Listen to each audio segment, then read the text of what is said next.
Another thing on ships that was invented by the Chinese, and this is the Chinese marine or the Chinese navigation, Chinese aquatics, is the stern post rudder. Now before, boats use a paddle to steer the boat. Now you can imagine a canoe, you're paddling along, you use a paddle to steer the boats, to steer the canoe.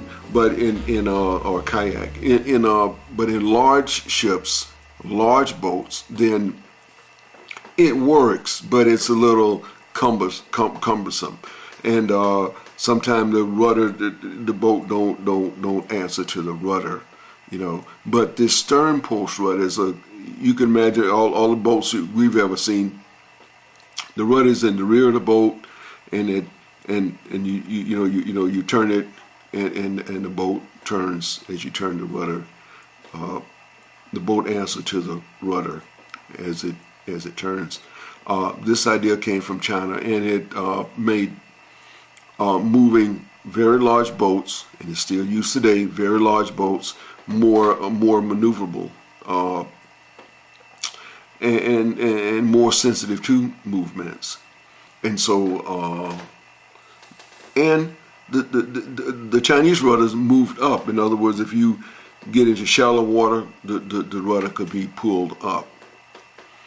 As you get into deeper water, the rudder can go down. So that's a vertical movement and the lateral movement. Another thing was the boats were triple planked. In other words, instead of having one skin or one hull, it had like three hulls.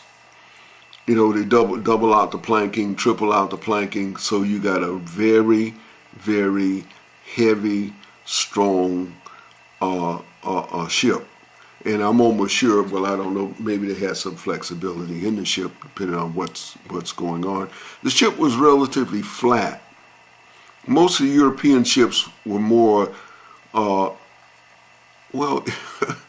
a U, kind of a U-y shape, a U, but the Chinese ships are a little bit more flat on the bottom, so they can move into shallower water. And by being flat and wide, they didn't suffer too much. I mean, they yard, but not as much as the English ships.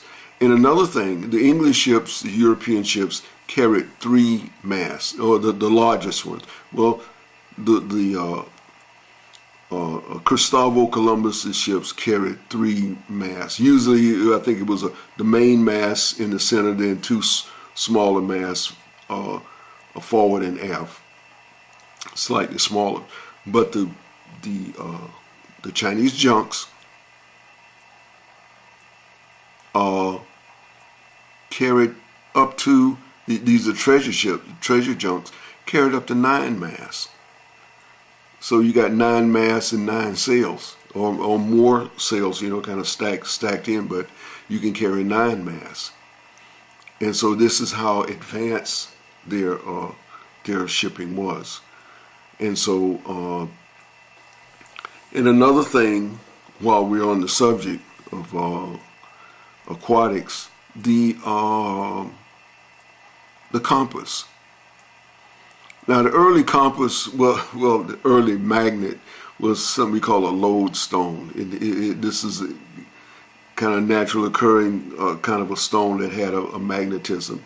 And you hold it up with a string and it'll always turn north and south. But the Chinese were able to study this and perfect this to a point where you could use this in aiding ship movement. And so, of course, their primary their primary source was stars, and we're going to get into that.